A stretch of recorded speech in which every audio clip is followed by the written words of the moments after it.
A senhora Andréa Nunes, psicóloga com mais de 25 anos de atuação, como executiva em gestão de pessoas, mentora de alta performance, com sólida experiência em saúde mental, cultura organizacional e desenvolvimento de lideranças. Venha para o palco, Andréa Nunes.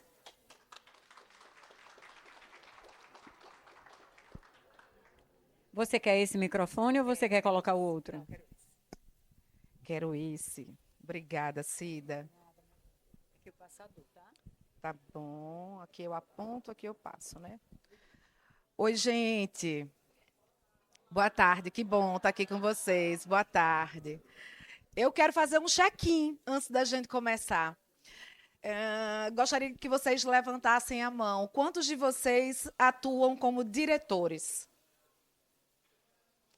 Quantos de vocês atuam na área financeira? Quantos de vocês são gestores das mais diversas áreas? E o meu RH? Ah, meu RH, ótimo, muito obrigada. Gente, o time de saúde e segurança do trabalho está aqui? Ah, que bom. Eu não inseri vocês logo no primeiro momento, talvez até por força do hábito. Durante 25 anos, eu fui executiva de gestão de pessoas da Liga contra o Câncer e 7 anos à frente da Unimed Natal. Como executiva de gestão de pessoas, eu atuava com a liderança de todos os subsistemas de RH. Então, desenvolvimento de pessoas, né, desenvolvimento humano e organizacional, atração e seleção, administração de pessoal e saúde e segurança do trabalho. Então, todos esses subsistemas de RH ficavam sob minha liderança. Eu atuava na assessoria à diretoria das duas instituições e das duas mesmo, porque durante 5 anos eu estive à frente das duas concomitantemente, né, ali com 2 times de gestão de pessoas, 5.000 funcionários aproximadamente nas duas instituições, inclusive em plena pandemia.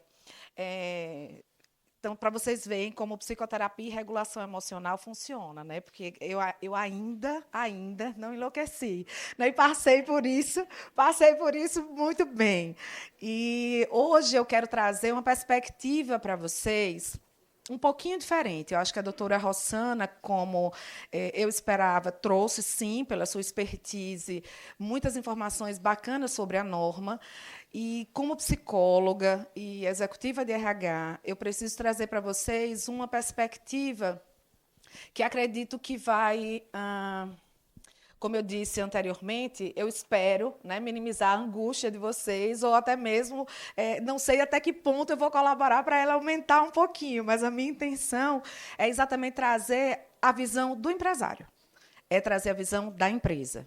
Durante esses mais de 25 anos, eu estive defendendo os interesses da empresa. Então, o meu pensamento é como executiva. Tanto que eu disse para vocês no nosso último encontro lá de RHs, né, que RH existe para gerar resultado. Porque toda empresa ela existe para gerar lucro. Isso se dá através das pessoas. Olha que bacana, né? Porém, esse é o nosso farol. É o resultado, é o lucro. Sem isso, as empresas não sobrevivem. Não tem pessoas, né? Nem sãs, nem doentes. Então, é muito mais nessa perspectiva de como é que a gente vai estruturar esse cenário para que a gente não tenha ainda mais obrigações acessórias. E, quando eu falo de obrigações, eu estou falando de multas. Eu não estou falando sobre a NR01. Eu estou falando das multas que elas, que a não conformidade, não estar em compliance com essa norma, vai nos gerar. E aí sim nós vamos ter ainda mais despesas, né? Só para reforçar, se vocês quiserem tirar fotos, fiquem à vontade, mas a apresentação é de vocês, tá bom? Então, aproveitem para fazer, agora, nesse momento, alguns registros, porque depois a gente vai ter uma conversa aí bem bacana. Mas vamos lá, gente. Por que que somente agora, depois, inclusive, desse período de pandemia, é que todo esse foco, já que a NR1 existe desde 1978, ou seja, desde 1978, a norma regulamentadora 01 e outras 35, 36 normas acessórias foram criadas para promover a saúde e a segurança do trabalho dentro das organizações. Porque somente agora houve essa associação, né, mente e corpo, digamos assim. Né? Deu-se uma ênfase maior para isso. Gente, segundo a Organização Mundial de Saúde, a Organização Internacional do Trabalho, 1 trilhão de dias, 1 trilhão de dólares está sendo perdido anualmente por causa de afastamentos por transtornos mentais. Ok? É uma explosão realmente sistêmica. Então, 2025, esses já são dados bem atuais, foram 546 mil. Então, em relação a 2024, que de 21 a 24 aumentou 107%, a gente tem mais 15% de aumento do ano passado para cá. Certo? E aí isso representa para os cofres, né, do INSS 3,5 bilhões em custos. Ok? Ansiedade e depressão já foram juntas, já formam o segundo maior motivo de afastamento de trabalho no Brasil. E aqui, gente, são números sobre burnout. Então, entendam que em 2021, o INSS registrou, a Previdência registrou 823 afastamentos por burnout. Em 2025, foram 6.985. E isso muda para a gente significativamente. A NR1 ela vem não para fazer com que as empresas cuidem da saúde mental dos seus empregados. A NR1 vem, inclusive, para nos proteger. E eu vou mostrar para vocês de que forma é que a gente pode, inclusive, economizar com isso. Só um dado curioso, né? Aqui são os CIDs relacionados a transtornos mentais e afastamentos no trabalho. E um alerta crítico que a gente faz é que, de todos esses afastamentos, percebam que essa parcela aqui ela é bastante significativa, representa 15% dos transtornos. Por que eu estou dando ênfase ao burnout?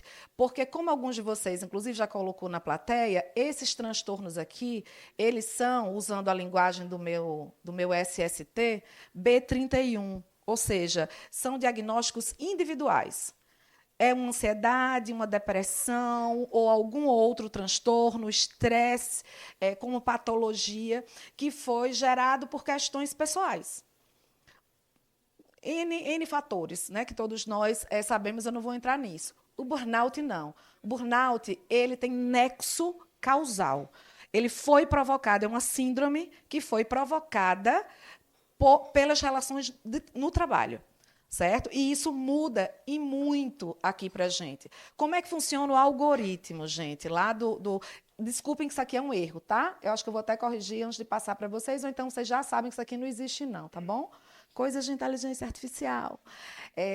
Então, o fluxo do algoritmo aqui do NTEP. NTEP é o sistema que o INSS utiliza para verificar se aquela doença tem nexo técnico, epidemiológico, previdenciário. Então, como é que acontece? Quando o médico emite um atestado médico de ansiedade, o que é que o sistema faz? Ele cruza automaticamente com o CNAE, com a natureza lá do seu negócio. E aí, o que é que ele vai fazer? O sistema ele processa automaticamente, sem pensar, que não tem inteligência, tomara que já tenha também, para que a gente possa minimizar esse impacto. E aí ele cruza. Tem nexo? Está relacionado ao CNAE? Se tiver, então ele já considera um nexo presumido automático. Por exemplo, ansiedade. Se na área supermercadista, que inclusive é um dos maiores empregadores do país, os nossos trabalhadores se afastarem por causa de uma ansiedade, a maioria deles se afasta por ansiedade, mesmo que seja um B31, ou seja, mesmo que seja uma condição pessoal do indivíduo, se a maioria, se existir um nexo, se existir um volume significativo de ansiedade na área, automaticamente o sistema entende que existe um nexo causal presumido. Sabe o que que é que a gente tem que fazer em relação a isso? A gente tem 30 dias para dizer assim, ó, ei, a gente está acompanhando esse colaborador. Na verdade, não é doença relacionada ao trabalho. Veja bem, os meus processos aqui estão. Eu, médico do trabalho, vou fazer uma defesa, eu tenho 30 dias para isso, e vou mostrar, apresentar para o INSS que aquela doença não está relacionada ao trabalho. Aí eu consigo fazer a reversão do nexo. O ônus da prova recai para nós. No caso específico de burnout ou de algumas doenças que já são consideradas nexo causal, não precisa fazer isso. É relacionado ao trabalho mesmo. E aí, aquele atestado médico será um B91.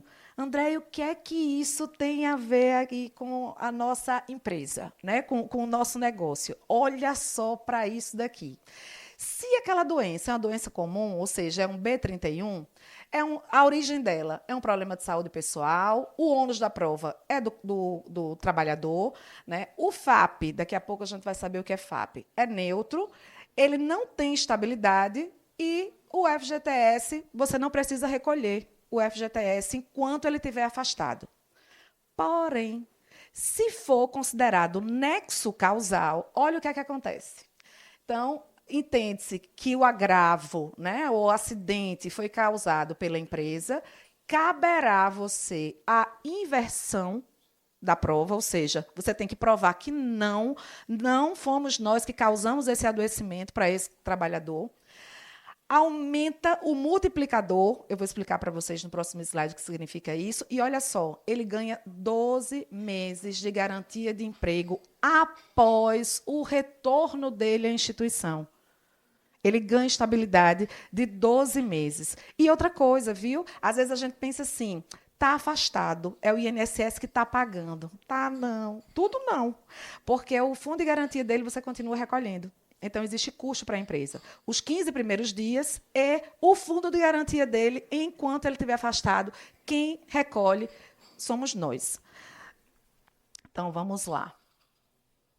Aí, deixa eu dizer para vocês aqui o que é FAP e o que é RAT. RAT é o risco ambiental de trabalho. Toda empresa, quando ela é aberta, ela tem um CNAE. E, nesse CNAE, ele é associado a um RAT. Trocando em miúdos para vocês, e o FAP é o fator acidentário de prevenção. É isso. Vamos pensar num seguro, tá bom? Grande maioria de nós aqui tem seguro de carro, né? Quanto é que custa o seu seguro? O seu seguro vai estar relacionado ao modelo do carro, ao ano do carro, e aquela pólice ali é fixa. O valor é X. Durante um ano, você vai ter cobertura do seu seguro, 12 meses. No final de 12 meses, quando seu corretor ligar para você para renovar o seguro, o que é que ele vai dizer para você? Você ganhou um desconto, porque não teve absolutamente nenhum sinistro. Né? Você se comportou muito bem, você não bateu, nananã. Em contrapartida, se você tiver algum sinistro, o que é que vai acontecer com o valor da sua pólice? Ela aumenta. Isso é RAT e FAP. RAT é o seguro, FAP é o sinistro. Então, todos nós temos RAT e FAP, certo? O que é que muda? O RAT, ele pode ser 1, 2 ou 3% do valor, sobre o valor da sua folha de pagamento. 1, 2 ou 3%. Quem define isso é o seu CNAE, e esse valor é fixo. Os supermercados, hipermercados, os atacados aqui para o nosso negócio, têm RAT de 3%. Mercadinhos e estruturas menores, padarias, docerias, têm RAT de 2%. Então, esse é o imposto que você já tem todos os meses. Imposto sobre a sua folha, certo? Que é o seguro para colaborar com o INSS, ok? Aí vamos ao fator. Esse fator, gente, é variável. E é aqui onde está o segredo do negócio. Na verdade, é aqui onde a sua margem está morrendo. Né? Segundo a Abras, inclusive, vocês têm 2,9% de margem líquida, né? Aproximadamente. E eu vou mostrar para vocês o que é que ele está fazendo com a sua margem. Vamos lá. O FAP varia de 0,5 a 2 o fator, certo? O fator varia de 0,5 a 2. O que é que acontece? Vamos olhar para a empresa e verificar qual é a sua sinistralidade, ou seja, quantos afastamentos por B91 você teve ao longo dos últimos 2 anos. Então, todo ano, mês de setembro, o INSS, né, entrega para a sua empresa. Seu cálculo de FAP a partir de janeiro é 0,5, porque você teve uma sinistralidade média relacionada ao setor excelente. O que é que vai acontecer com o seu imposto? Vai baixar. Ao invés de você pagar 3% sobre a folha, você vai pagar 1,5%. Você vai pagar metade, porque o fator é 0,5. Em contrapartida, o FAP médio da área de vocês, da área supermercadista, é 1. Então, você vai pegar lá o seu fator e vai multiplicar por 3, você vai pagar 3%. Já era previsto pagar 3%. Né? Você não teve um bom desempenho, vai pagar ali os 3%. Em contrapartida, se o seu FAP for 2, você vai pagar 6%. 6% sobre a sua folha. Aqui eu trouxe um cálculozinho para a gente de uma empresa com 1.000 colaboradores, 2 milhões mês de folha, tá certo? Com RAT de 3%. Olha o que acontece com o FAP. Ele é 30 mil reais. Você vai pagar de imposto, de FAP, tá certo? Caso o seu FAP, né, seja adequado, seja 0,5%. Em contrapartida, se for 2, você vai pagar 120 mil reais de imposto. Uma perda de 90 mil reais mês. Isso aqui representa 1,8 milhão ao ano. Vocês já estão pagando isso. E não é NR1. Então, esse custo ele já existe. Alguns de vocês talvez não saibam quanto está se pagando. Né? Não vou nem perguntar quem sabe quanto é que está pagando. Então, assim, ó, risco psicossocial, quando ele é ignorado. O colaborador adoece, certo? Por burnout ou quando isso não é gerenciado, ou seja, os afastamentos eles não são gerenciados. Se você não olhar para todo o afastamento que aconteceu na sua empresa, se você não olhar por qual motivo ele se afastou, foi B31 ou B91? Se você não olhar, acontece aquilo lá, sabe? Que ele faz isso automaticamente, você não faz a reversão. O seu histórico de sinistralidade, ele aumenta, o seu FAP sobe e o seu imposto mensal sobre a folha também aumenta. E aí, gente, tem mais conta que vocês já estão pagando. O efeito cascata do absenteísmo e a matemática da substituição do turnover. Olha só, um custo que muitas vezes é visível, né? Por exemplo, as horas pagas que não foram trabalhadas, aqueles 15 primeiros dias. Né? Então, você paga ali, eu estou pagando de absenteísmo quanto? Os 15 primeiros dias de afastamento. Não. Olha quanto mais você está pagando. Isso é que é visível. Olha o invisível. As horas extras, a queda na produtividade, o time acaba ficando sobrecarregado porque o colega faltou, são atestados curtos, você não tem como substituir, então você acaba fazendo horas extras, sobrecarrega o time. Imagine o que é perder 2, 3 funcionários com... seja lá com o que for, inclusive com a dengue, uma gripe, em pleno período de sazonalidade, Dia das Mães, né, para o setor. Então, sobrecarrega o time, erros por fadiga, retrabalho. O custo invisível do absenteísmo, gente, é 2 vezes o custo do salário direto. Essas contas todas aqui não saíram da minha cabeça. Infelizmente, não está aqui a fonte, mas eu passo para vocês qual é a fonte. São institutos de pesquisa e de análise que tem da nossa área de RH, que já definem que o custo invisível do absenteísmo é 2 vezes o salário direto. Assim como o índice de rotatividade de pessoal. Não é só a rescisão. Não está dando certo, demita, que é melhor. A gente já fez tudo que a gente podia, demite. Ok, às vezes é necessário. Fica sem jeito, realmente. Porém, não é apenas... Deixa eu voltar aqui, né? Passou. Espera aí que eu estou passando. Vala-me Deus, eu estou passando, moço. Obrigada, muito obrigada. Obrigada. Eu não troco meus humanos pela inteligência artificial integralmente. Mas vamos lá. Tem o custo de recrutamento, né? O passivo da demissão, que a gente não imagina quando a pessoa é demitida, o que é que ela vai fazer, o que é que ela vai dizer que a gente estava fazendo, né? A integração, o treinamento, a curva de aprendizado, que dura ali entre 3 e 6 meses, né? De baixa performance. Ou seja, o total real, o custo invisível de um processo de desligamento é 1,5%, uma vez e meia o salário do trabalhador. A área de vocês, segundo a Abras, tem um índice de rotatividade médio de 35% ao ano, vezes 1,5. Aí eu trouxe para vocês aqui aquela história que a gente não sabe se vai sair daqui mais ou menos angustiado, né? Então, vamos lá. Lucro líquido anual, uma média, tá certo? 6,96 milhões. Isso aqui é um case. O FAP, 1,08 milhão, tá certo? Já comeu 15,5% da sua margem. Absenteísmo real, 1.200.000, mais 17%. A rotatividade, mais 12%. Ou seja, seu desperdício anual é de 3,1 milhões de reais ano. A má gestão consome silenciosamente 45% do seu lucro líquido. Do lucro líquido da sua operação. Isso é o que você já está pagando, viu? A gente nem começou a falar sobre a NR1 ainda.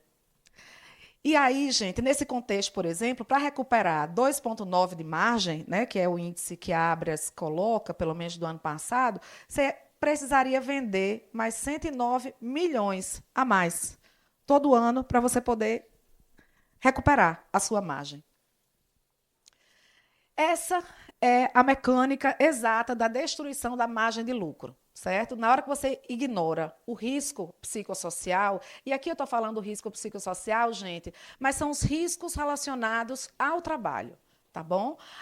Então, você vai aumentar afastamento por transtorno mental, poderá haver identificação de nexo, né, via NTEP, dispara o seu multiplicador de FAP, aumenta permanentemente o custo mensal da folha, porque uma vez que aumenta.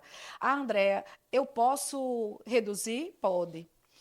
Setembro, né, é o mês que é divulgado quanto é que você precisa aplicar de FAP a partir de 1º de janeiro do próximo ano. Você tem até novembro para fazer reversão do seu FAP.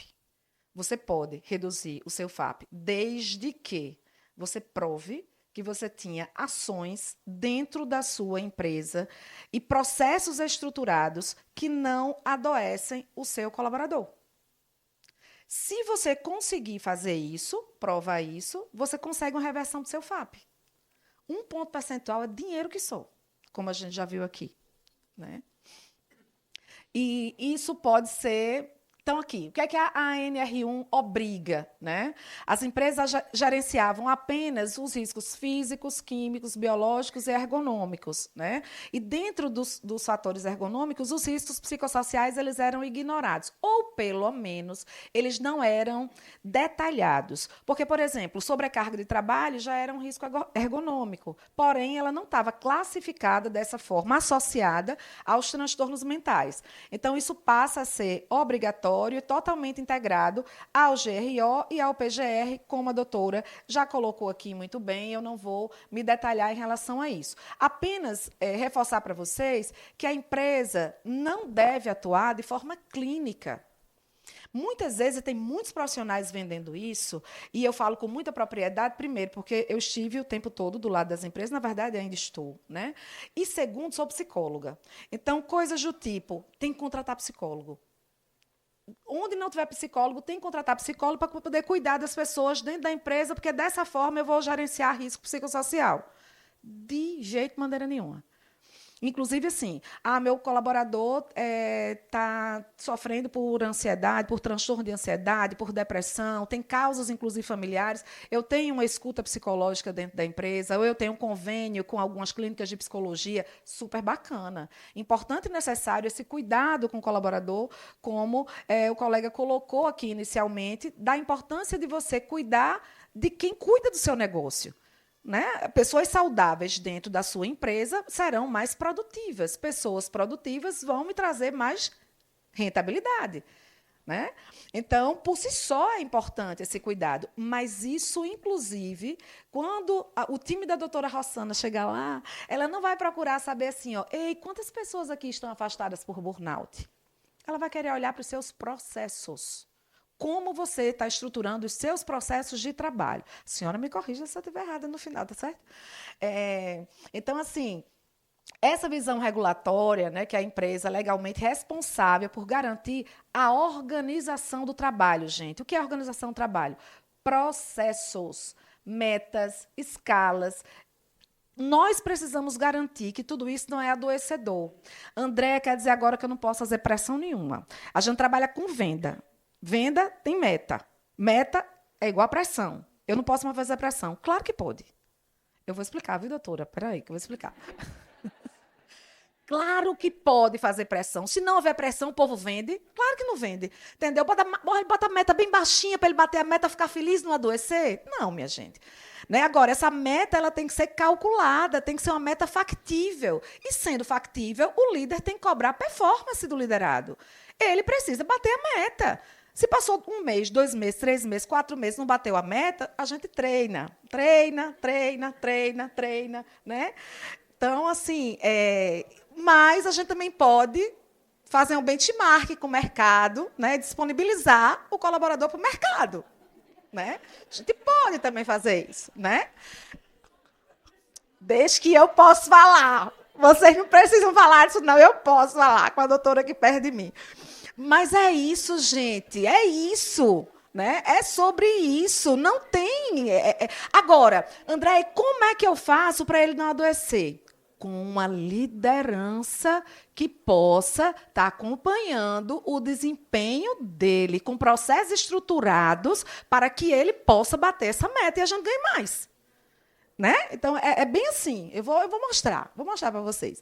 Esse mapinha foi tão bacana, a doutora trouxe algo muito semelhante, né? Então, aqui são as exigências, né? Então, a gente tem exigências aqui operacionais, né? Ou seja, sobrecarga, subdimensionamento do time, né?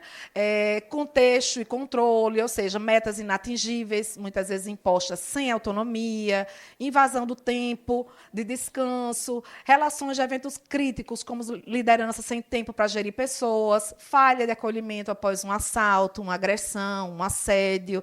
Então, tudo isso daqui vai fazer parte do seu mapa de diagnóstico, né, de riscos, para que vocês possam gerenciar melhor isso. Então, na área de vocês, 31% dos trabalhadores do varejo já operam em zonas de alto risco psicológico. Isso aqui, essa pesquisa da UPE Seguros, que trouxe esse dado, né, essa informação para a gente. Ou seja, 31% já opera em alto risco. Quando vocês forem fazer o mapa de risco, então vai lá e vai apresentar o que é risco crítico, o que é risco moderado, né, e o que é baixo risco. Então, como a doutora muito bem disse, gente, a gente precisa de uma regra de Pareto. Né? A gente vai atuar onde a gente gasta 20% somente da nossa energia, a gente tem 80% de retorno. Então, nesse primeiro momento, a gente não vai ter condição, principalmente quem nunca mapeou riscos, a gente não vai ter condição de atacar e gerir todos os riscos de uma vez só. Por onde eu começo? Por onde eu tenho um maior índice de afastamento, maior índice de reclamação, a liderança mais imatura, maior volume de funcionários, é lá que a gente começa. Tá? A gente gasta energia lá porque a gente vai ter um retorno maior. E aqui, eita, de novo, saiu em cima e saiu embaixo. Alta performance com saúde mental. Né? Eu tenho me dedicado muito a isso, pelo menos no último ano. Então, gente, o que é que não traz alta performance para o nosso time? Yoga corporativa, sala de descompressão com puff, palestra motivacional pontual, aplicativo de meditação isolado, campanhas como Janeiro Branco, Outubro Rosa. Isso é bem bacana. RH, eu estou com vocês, viu? Estou com vocês. Mas, veja, isso é muito bacana, mas não resolve. E a fiscalização vai olhar para isso e vai dizer assim, mas cadê o processo? O que é que você está fazendo aqui para rever o seu processo? Esse risco que você mapeou, você está fazendo o quê com ele? Se você não souber responder, seu diretor vai ficar mordido por ter investido em todas essas ferramentas e ser multado, porque ele vai ser multado. Vocês vão ser multados, né? Olha eu dizendo a doutora aqui. Doutora, sim, eu acho que vai, né? Mas vamos lá. Então, o que é que a gente precisa fazer? Redesenho de jornada, as cargas horárias, processos, rever os processos que, de repente, podem estar adoecendo. Metas e indicadores balanceados e realistas. Formação de liderança para atuar como filtro de pressão. Porque, veja, líderes, senhores aqui presentes, depois a gente faz uma palestra sobre quem cuida da gente, né? Quem cuida do dono, quem cuida das lideranças. Mas, nesse momento, a gente é que tem que filtrar. A pressão tem que ser filtrada pelos líderes. A gente não pode estar passando pressão para eles no sentido de... Sabe, eu vejo muitas lideranças do tipo, acabei de sair na reunião com a diretoria. O negócio é o seguinte, se a gente não bater a meta esse mês, metade vai ser demitido. É muito fácil transferir a pressão para o colaborador. Você, enquanto liderança, sabe que isso vai acontecer, porque vai. Se não gerar resultado, vai fazer o quê? Né? Mas qual é a sua estratégia para poder desenvolver o seu time e gerar resultado? É isso que a gente está falando sobre absorver a pressão. E aí entra o meu RH para dar ferramentas e capacitar, qualificar essa liderança para que ela possa estar trabalhando, né, esse time. Né? Então, aqui, ó, compliance de gaveta, gente. Faça não, que vocês vão pagar caro. Sabe quanto é que estão cobrando para fazer um mapeamento de diagnóstico de riscos psicossociais, entregar para o RH um programa e ele que se vire para poder botar em prática? Em torno de R$40 mil. É o que está se cobrando hoje. Está todo mundo surfando essa onda, né? E, assim, particularmente, eu não recomendo. De novo, sou assessora, sabe? Mentoro RHs, eu atuo nessa área, mas eu digo para vocês, a primeira coisa que eu pergunto é, deixa eu falar com o seu SESMIT, ou com a empresa que presta serviço para vocês, que muitos de vocês não têm estrutura para ter um núcleo de saúde e segurança do trabalho e terceiriza isso. Cuidado com esse processo de terceirização. Muito cuidado. Cobrem de quem você está pagando. Se vocês somente fizerem os ASOS necessários, sabe? Fazer um PGR lá de gaveta, vejam que aqueles custos inicialmente aqui apresentados, vocês não vão gerenciar. O ralo está lá, não está na norma. Então, fazer a norma, fazer um PGR, mapear os riscos, somente para apresentar para o time da doutora Rossana, é perda de tempo e é perda de dinheiro. Vocês precisam de um time que possa realmente estruturar. A NR1 serve exatamente para reestruturar os nossos processos. E vocês fazerem isso de forma metodológica. O manual que foi lançado agora em março, que a doutora disponibilizou aqui, mas de fato tem lá no site do Ministério do Trabalho, ele é a nossa diretriz, é o nosso mapa. O que é que eu tenho que fazer, como eu tenho que fazer, por que eu tenho que fazer. E essa é uma ação conjunta, RH, jurídico, contabilidade, financeiro, não é uma ação de RH apenas. Inclusive a diretoria, que precisa que vocês apresentem esses números para eles. A gente precisa entender quanto é que a gente está gastando todos os meses com gestão de gente. Né? Então, uma gestão sustentável, né, integração do PGR, vai fazer com que a NR1 seja base de uma mudança estrutural. Porque, até agora, muitas empresas apenas atendem à legislação. E o que eu estou tentando mostrar para vocês aqui é que a gente pode ganhar muito com isso. De que forma? Estruturando uma arquitetura preditiva. Ou seja, você tem dados operacionais, quais são os seus picos em bancos de horas, as faltas curtas, aqueles atestados de 1, 2, 3, 4 dias, né, que as pessoas acabam apresentando, quanto é que está a sua rotatividade. Então, você pega essa estrutura de dados, cruza essa informação com os dados de saúde, quantos CIDs, com B91, quantos acidentes de trabalho vocês tiveram, que isso também aumenta o FAP, né? Onde é que as pessoas estão mais adoecidas? Será que tem alguma área especificamente onde existe uma rotatividade maior, onde as pessoas estão adoecendo mais e, de repente, isso pode estar sendo associado ou não a essa liderança ou às condições de trabalho? Então, é isso que vocês têm que ver, junta isso tudo com os dados de clima, NPS, né, tudo que vocês têm aí, e aí sim vocês vão conseguir localizar com a precisão cirúrgica a área que está em falência sistêmica. Aí você pode atuar nessa área. Você vai evitar o nexo. Você vai evitar o nexo causal, consequentemente, você vai evitar todo aquele custo associado ao seu negócio. E aí, queridos gestores, estamos juntos, mas os números mostram que 70% da variação do time, especialmente relacionado a engajamento, está relacionado ao líder, à gestão do líder. A gente cuida da saúde mental de vocês também, viu? Mas olhem para isso daqui. Então, isso é algo que, assim, ó, o Google fez uma pesquisa chamada Projeto Aristóteles. Eles mapearam 180 times de alta performance no mundo. E eles queriam saber por que é que aqueles times performavam mais do que os outros times. O que era que tinha de diferente? Será que era a cultura? Será que eram as condições de trabalho? E eles descobriram que cinco razões, né?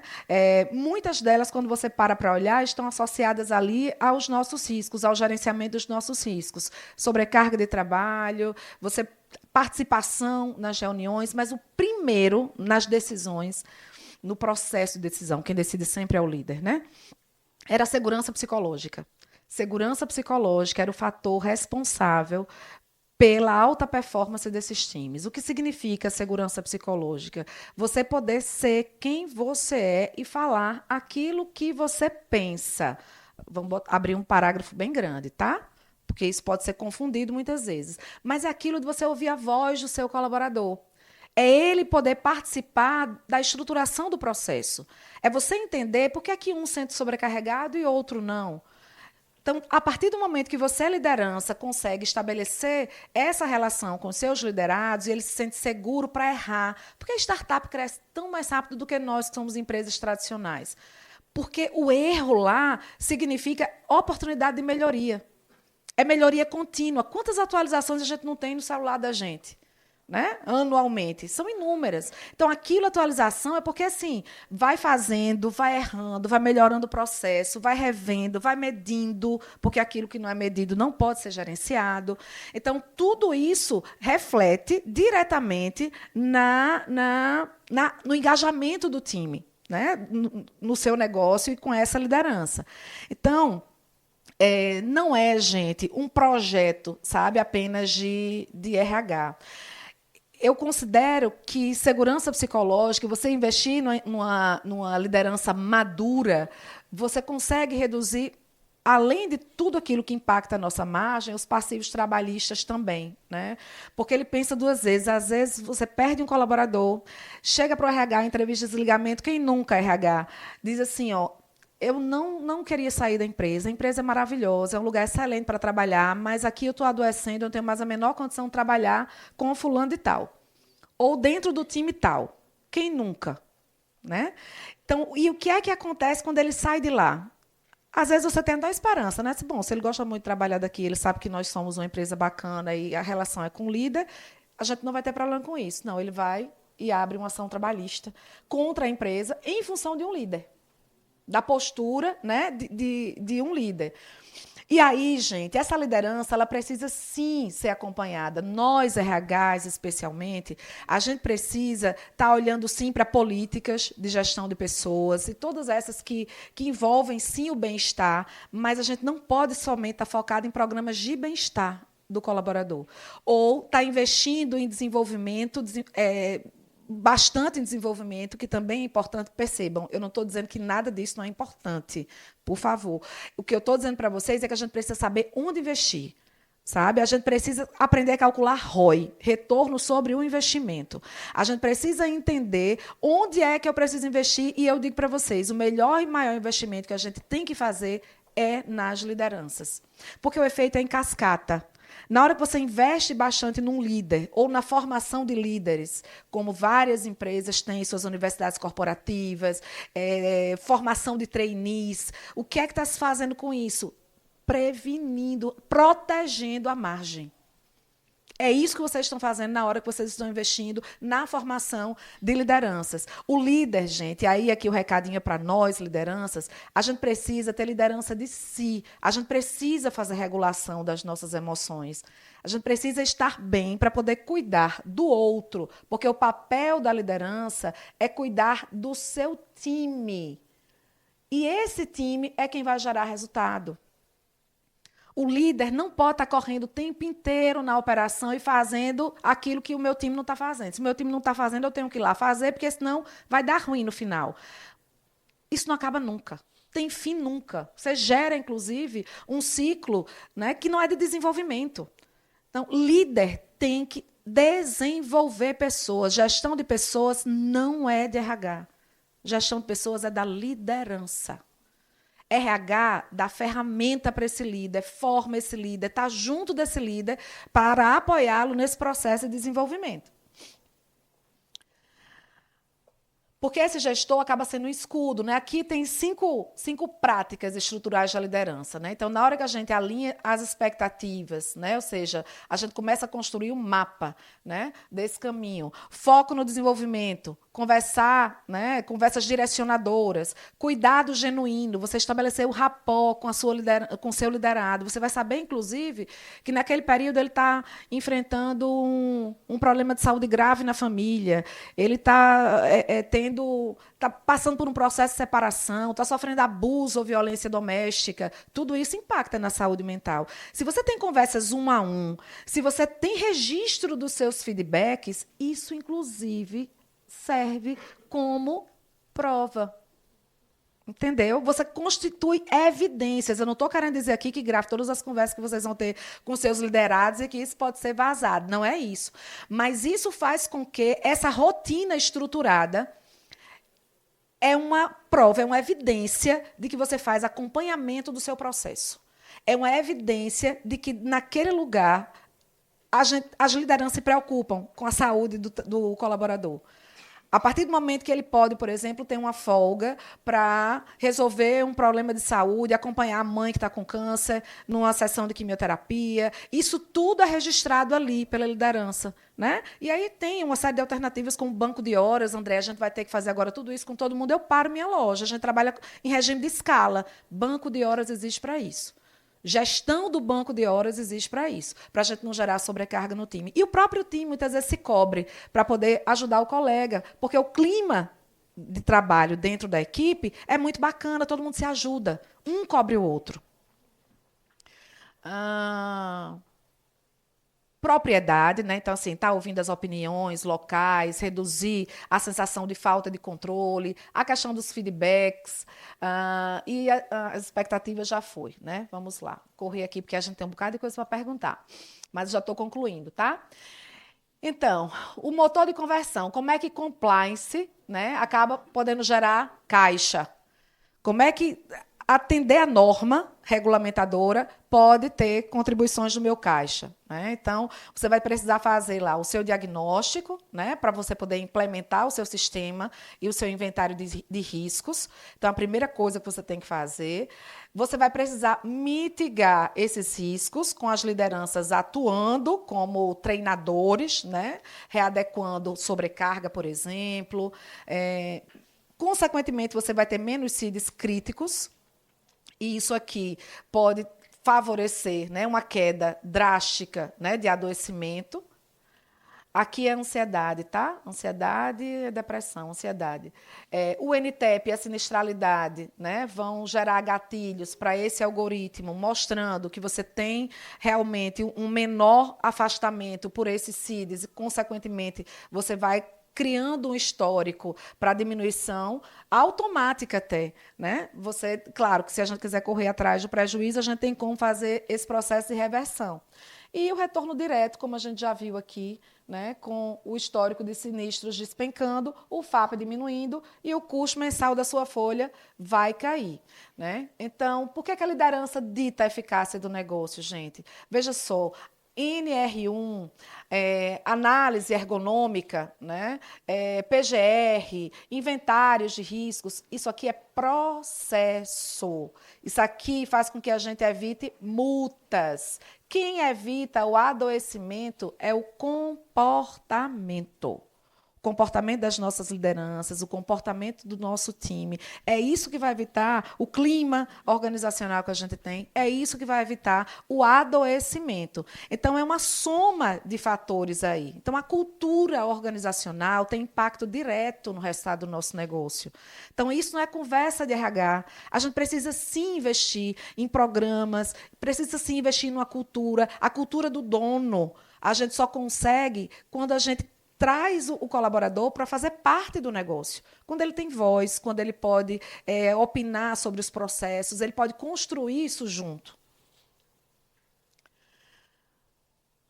E aí eu fui atrás de um case também da Abras, e eu preciso fazer aqui um parêntese. André, você foi atrás de um case de um supermercado lá do Ceará, quando tem tantos cases bacanas que tem, mas como eu não sabia se eu podia trazer, se eu não tinha autorização de vocês, nem deu tempo de buscar os números, aí eu trouxe um case que foi publicado pela Abras, que é do Mercadinho São Luís, lá no Ceará, onde eles têm, né, foram bicampeões GPTW. Qualquer semelhança é pura, né, coincidência, porque a gente tem muita gente aqui que também já foi, né, GPTW 2 vezes ou mais. Então, eles têm mais de 3.000 colaboradores. Todo mundo diz, né? 6 vezes GPTW, tá vendo aí? Minha gente, mas eu não posso falar, né? Sim, por isso que eu trouxe o Mercadinho São Luís, que está publicado lá na Abras. Então, que mais? E aí eles tiveram, né, um crescimento interno muito agressivo, 53 vagas. Das 53 vagas que foram abertas por eles, apenas 2 foram preenchidas com candidatos externos. Todas foram preenchidas internamente. Então, gera, né, você percebe o que é que faz um funcionário ficar. É quando ele percebe que ali dentro eu estou crescendo, quando eu estou sendo cuidado. Então, isso é extremamente importante. Universidade corporativa, programa líder mentor, redesenho de processos, um centro de saúde integrado ao negócio, né? Ou seja, para dar suporte com uma psicóloga aí, sim, lá dentro, um médico do trabalho que não está lá só para emitir ASO, né, o tempo inteiro, uma enfermeira que possa estar lá no dia a dia também. Gente, isso faz até a gente não perder tempo. É muito mais interessante eu trazer isso para dentro do que ele ter que sair para ir no médico, voltar, porque ele está alguns dias se sentindo mal e etc. e tal, né? Claro, gente, que eu estou falando isso especialmente para as grandes redes, para quem tem um volume significativo de colaboradores, né? Quanto menor a gente é, mais desafios existem. Inclusive, fiquei muito feliz em saber, né, que as pequenas empresas, as micro e pequenas empresas, vão ter um tratamento diferenciado, porque eu já estava mais arrepiada do que eu já sou, né, com como é que as empresas pequenas iriam dar conta de estruturar todos esses processos, né? E eu já tinha até pensado através de associações como a Surne, por exemplo. Né? O que a Surne está fazendo, gente, é algo espetacular. Espetacular, porque está dando formação, está dando treinamento, está colocando vocês em contato com profissionais que podem lhes ajudar a estruturar essas questões. Mas, voltando para o São Luís, eles diminuíram o turnover, ficou ali entre 15% e 18% ao ano, enquanto a média da Abras é de 35% a 50%, e o absenteísmo para 1,6%, enquanto a média do setor é 4,5%. Né? E, consequentemente, né, eles tiveram uma expansão bastante significativa e esse crescimento acaba sendo sustentado. Essa frase aqui é do presidente do grupo. Nós temos 2 indicadores tradicionais, absenteísmo e rotatividade. E eles são consequência direta do cuidado com as pessoas. Essa frase é do presidente da rede Mercadinho São Luís. Então, eu trouxe para vocês que eu achei bem bacana. E aí, o nosso plano de ação. O que é que eu tenho que fazer agora? Amanhã, quando a gente chegar lá no trabalho, o que é que a gente vai precisar fazer? Essa é a minha recomendação, tá? Isso aqui não está na norma. Mas, de novo, achei muito bacana o reforço da doutora, que assim, eu vou precisar fazer tudo de ponta a ponta, de uma vez só, em todas as áreas? Não, gente. Comecem por nomear um responsável formal pelo componente psicossocial do PGR. Gente, dentro de casa. Dentro de casa. Não precisa contratar psicólogo. Obviamente, se vocês quiserem, né? E eu estou dizendo isso porque eu sou psicóloga, com CRP ativo, né? Mas não é obrigatoriedade legal. Não é, tá? Qualquer um pode ser responsável pelo acompanhamento disso. Mas por que tem que ser um? Por que você está indicando alguém? Minha gente, porque aquele que não tem um dono é igual a cachorro, né? Que tem 2 donos. Ou ele morre de fome ou ele morre gordo. Então, assim, tem que ter uma pessoa responsável. Responsabilização nesse sentido é extremamente importante, porque senão não vai haver acompanhamento, não vai haver gerenciamento. Então, solicitar. É bacana, viu, gente? Solicitar a sua contabilidade ou o departamento pessoal. Qual é o histórico de FAP? E cruze com os CIDs que vocês têm. Especialmente os CIDs relacionados a transtornos mentais. CIDF. Todo CIDF está relacionado com transtorno mental. André, mas os colaboradores não são obrigados a colocar o CID. É verdade, os atestados médicos nem sempre têm CID, mas o gestor sabe por que ele foi ao médico. Se ele está em acompanhamento psiquiátrico, se ele foi ao psicólogo, ou se ele está passando por um problema desafiador na família. Não sabe? Se estiver perto do time, sabe. Então, integrar, né, os 5 principais riscos do varejo. Tem uma pesquisa sobre isso. A Abras não tem essa informação ainda, mas tem uma pesquisa dizendo quais são os 5 principais riscos de adoecimento do varejo. Lembram daquele caso lá, daquela estatística? 31% dos colaboradores do varejo já têm histórico de adoecimento por transtornos psicossociais. Então, vocês podem pegar os 5 principais e aí vocês poderem cruzar isso com o seu mapa de riscos e aí focar nisso. Né? Iniciar uma capacitação expressa para as lideranças críticas. Muita gente já tem programa de desenvolvimento de liderança. Insiram essa temática nos seus programas de desenvolvimento de liderança e fiquem perto, bem pertinho, dos líderes onde, de repente, os setores são mais críticos. Implementar o funil, gente, aquele funil que eu mostrei. Isso aqui é muito bacana. Gente, RH precisa olhar para isso. Meu RH, a gente consegue tudo que a gente quer com a diretoria, se a gente mostrar de onde é que a gente tira o dinheiro. Sim ou não? Não é não? Vá sim, seu Eugênio, bichinho, ele faz tudo tão direitinho. Tá vendo aí? Consegue tudo que quer. Por quê? Porque tem dado, tem evidência. Às vezes a gente se queixa bastante. Eu não consigo fazer nada aqui, meu diretor não deixa, porque tudo ele diz que é caro. Tudo ele diz que isso não vai dar em nada, etc. e tal. Claro, a gente não mostra. Você não mostra como. Me dê 3 meses, me dê 6 meses, vamos investir nesse programa, porque a gente tem um retorno sobre ele. Se não houver retorno sobre o investimento, aí a gente dá um jeito de, né? Olha, muda o programa, né? Enfim. Mas tem que ter retorno, gente. E, de novo, por mais que seja desafiador o momento que todas as empresas estão passando, a margem do varejo ela é muito baixa, mas já tem um saldo aí devedor altíssimo, que a gente já está pagando e não sabe quanto é que a gente está pagando. A lógica financeira, né? Eu trouxe isso, né, gente? Muito, muito, muito voltado para o financeiro aqui, tá certo?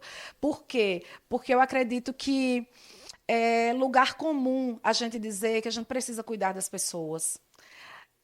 Eu acho que hoje é o maior diferencial competitivo das instituições, é o investimento em pessoas, especialmente em tempos de inteligência artificial, de automação de processo, de substituição de muitos cargos. Sim, eles vão desaparecer muitos cargos hoje.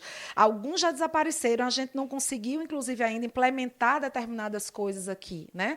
Mas eu tenho que saber se isso faz sentido, sabe, com o meu legado, sabe? Então, assim, tem alguns, inclusive, legados aqui nessa sala, né, das empresas dessa sala, que estão nessa sala, que é muito forte. Inteligência artificial não vai substituir. Então, eu chegar na loja e ser identificada, né, por um operador de caixa, eu saber que aquele produto que estava faltando, olha, chegou, né, está aqui, foi providenciado para a senhora. O que as pessoas querem é isso, é se sentir importantes. Quer seja o colaborador, quer seja o gestor, quer seja o cliente, né? Então, a gente precisa realmente estruturar processos. Gente, é redesenho de processo. Eu esqueci de perguntar, inclusive, se tinha profissionais de qualidade da área de processo e melhoria contínua aqui dentro da sala, né? Isso precisa, vocês precisam estar juntos, tragam esses profissionais para junto de vocês. Os engenheiros de produção estão em alta. Indicadores realistas, balanceados. Então, assim, tem que ter meta, tem que ter pressão por meta, tem que cobrar meta, mas a meta tem que ser uma meta smart, né? Uma meta que seja alcançável, né? Que seja uma meta real. Não adianta, né? A gente ter uma meta inalcançável. Formação de liderança contínua em gestão de pessoas. Os dashboards, a gente precisa organizar e apresentar isso, né? Especialmente para a diretoria. E ter um comitê, porque não é pauta de RH, é pauta da diretoria. E aí a gente precisa ter um comitê formado por RH, por jurídico, pela área de saúde e segurança do colaborador, né, pela área de processo, pelo financeiro. Tem que estar todo mundo junto, analisando esses dados e levando isso para a mesa da diretoria. A equação final, né, ou seja, com conformidade técnica, né, a estruturação de processos, práticas de liderança, a gente acaba conseguindo, né, reduzir B91, tem uma queda de FAP, preservação da margem, e é que volta, né, para a Organização Internacional do Trabalho, que liberou uma pesquisa de que para cada real investido em intervenções de saúde dentro da empresa, existe um retorno de 4. É 1 para 4. Absolutamente nenhum investimento hoje dá esse retorno. Então, investir em gente dá muito retorno para a gente. Ter pessoas saudáveis trabalhando com a gente gera muito retorno, sim. Agora, isso precisa ser estruturado. Isso precisa estar totalmente relacionado aos nossos indicadores de desempenho, né, e aos nossos processos. E eu concluo aqui. Essa é uma síntese daquilo que a gente viu, né? Ou seja, a explosão dos afastamentos, né? Esse choque, né, de capital. Eu quis trazer para vocês realmente, né, onde é que a nossa margem líquida está se esvaindo sem a gente nem perceber, né? A NR1 inverte sim o ônus da prova. Nós temos que provar o tempo inteiro que não somos nós que estamos adoecendo. Isso é verdadeiro. Né? A gente tem que estar o tempo inteiro provando. E eu só provo se eu tiver evidência. Se eu não tiver evidência, sim, a conta vai recair sobre nós. É fato. Né? Já cai, na verdade. E aí, a NR1 é uma grande oportunidade, e essa estruturação da gente poder rever os nossos processos. Só tem uma forma da gente fazer isso, é substituindo essa conformidade de gaveta, né? Fazer a coisa para atender à legislação e a gente realmente atuar com gestão de processos, gestão de pessoas. Isso dá, sim, resultado para a gente. Hoje, gente, após 27 anos atuando no corporativo, eu conduzo uma assessoria, a Areté é a minha empresa. Esse nome é um nome grego que significa excelência, mas excelência como virtude. Eu gosto muito de filosofia e eu fui buscar, né, isso exatamente porque eu acredito muito, né, que a gente precisa, sim, ter excelência, mas excelência com essência, estratégia com sentido e liderança com integridade. Sem isso, a gente não se sustenta, o resultado ele não se sustenta, as relações elas não se sustentam. Nós estamos todos muito adoecidos em função da má qualidade das nossas relações. E aí é em tudo, em todo e qualquer cenário. Agora a psicóloga chegou. né? Incorporei a psicóloga. Porque se a gente não cuidar, que bom, durante muito tempo a gente negligenciou a nossa mente, os cuidados com a nossa mente. Todos estão adoecidos, do diretor, do empresário, até o chão da loja. Todos nós temos os nossos desafios diários e esse mundo bunny que a gente vive, né? O A de Bunny é um acrônimo em inglês e o A significa ansiedade. Nós estamos vivendo em tempos muito ansiogênicos mesmo. Então, a gente precisa ter uma série de estratégias para lidar com isso, porque não vai mudar, vai piorar. Então, o que é que a gente vai fazer para poder suportar e sustentar tudo isso? Eu acredito muito nessas 3 estratégias aqui. Autoconhecimento, para mim, é a base, né, de autoconsciência, especialmente da liderança. Alta performance com saúde mental. E alta performance não é trabalhar muito, não ter férias, né? Não, isso não é alta performance. Isso é você está construindo o caminho para a exaustão, para o adoecimento. É extremamente importante. Não se vanglorie. Eu não me lembro quando na minha vida eu tirei férias. Vai adoecer. O burnout é uma síndrome, não é uma doença instalada agora, né? Você adoece por burnout por causa de anos e anos e anos e anos de exposição. Então, você precisa... Performance tem que estar ligada a resultado. Não é excesso de trabalho. É resultado. Porque você pode morrer de trabalhar, ser o primeiro a chegar, o último a sair e não entregar. Então, não adianta nada. Então, performance está ligada a resultado, e resultado a gente só entrega com saúde mental. E resultado com propósito, gente. A gente precisa ser gente da terra da gente, o bom vizinho, né? Enfim, todos os slogans que vocês usam, que eu acho assim, muito bacana, isso tem que ter verdade. A gente consegue engajar as pessoas, a gente consegue fazer com que as pessoas estejam realmente, briguem pelo nosso negócio, se eles se sentirem realmente parte dele, né? Se sentirem como donos, ok? Aqui são alguns dos meus contatos. Em breve, eu vou, agora no mês de maio, atuar numa formação, especialmente para o time de RH e de saúde e segurança do trabalho, para auxiliá-los como fazer a implantação desses programas. E aí a gente está montando uma condição bem especial para os associados da Surne, Cadecida, uma condição bem especial para os associados da Surne. Vocês devem receber mais informações, mas quem quiser também se conectar comigo, eu estou à disposição de vocês, tá bom? Obrigada.